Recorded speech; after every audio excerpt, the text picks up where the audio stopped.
Hello everyone, welcome to my YouTube channel. আজি অন্য এটা ৰেচিপি লৈ আপোনালোকৰ ওচৰত আহিছো। এয়া হৈছে ডাঙৰ মানিমুনি শাক হয়।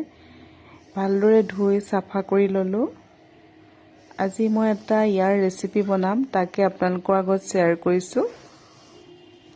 প্ৰথমতে মানিমুনি শাকখিনি এটা মিক্সি জাৰত ভৰাই ভালদৰে মিক্সি গুৰি কৰি ললো। ইয়াৰ ৰসখিনি ভালদৰে উলিয়াই লৈছো। মিহিকে ভালদৰে মিক্সিত গুৰি কৰি লোৱাৰ পিছত ইয়াৰ ৰসখিনি এয়া এনেকুৱা হ'ল।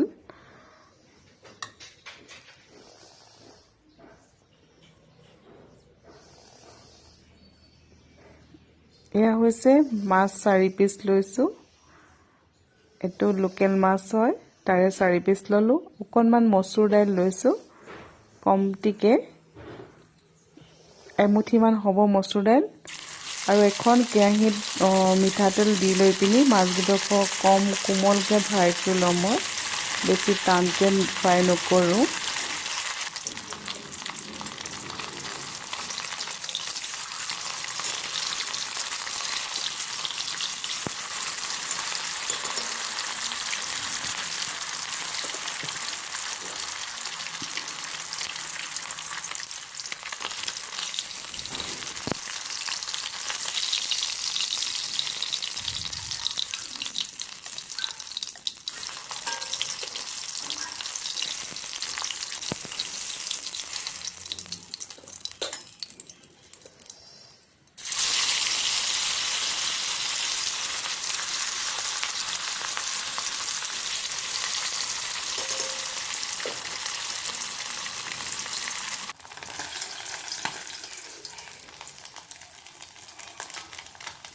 মাছ ফ্ৰাই কৰা হৈ গ'ল।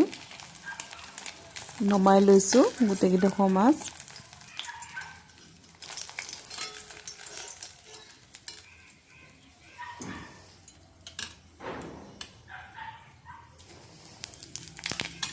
এতিয়া একেখিনি তেলতে মই অকনমান পাঁচফোৰণ দিলো।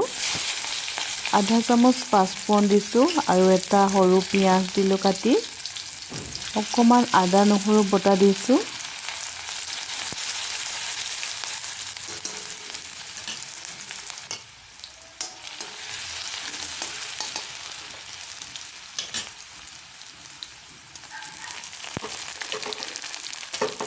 দুটা কেঁচা জলকীয়া দিলো আৰু এয়া মসুৰ দাইল কিটা দি দিলো।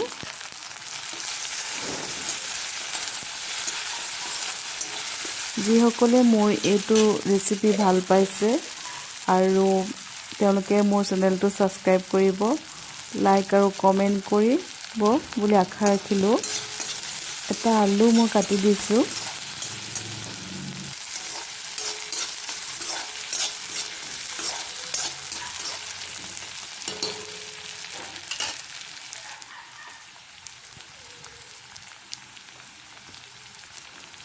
এতিয়া হালধি আৰু নিমখটো একেবাৰে দি দিছো।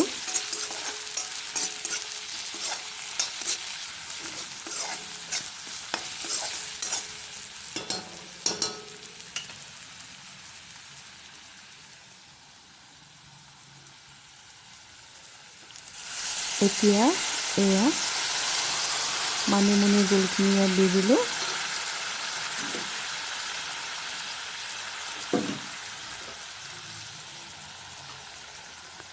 সসটো অকমান পানী দি মিলাই পিনি গোটেইখিনি মই ঢালি দিলো আৰু পানী এড নকৰো।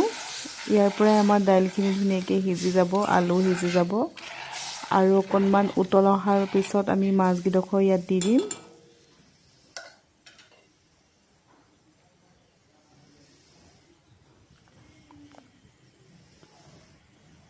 অতিকৈ হেলদি দাইল হয়। মানিমুনি ৰসটো আমি খাব লাগে মাজে সময়ে। ই শৰীৰৰ কাৰণে বহুত উপকাৰী হয় ইয়াৰ ৰসখিনি।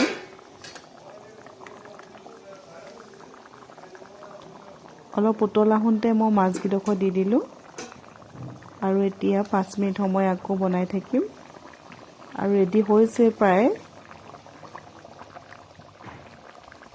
ভালদৰে এটা উতল আহিবলৈ দি মই এইটো নমাই দিম।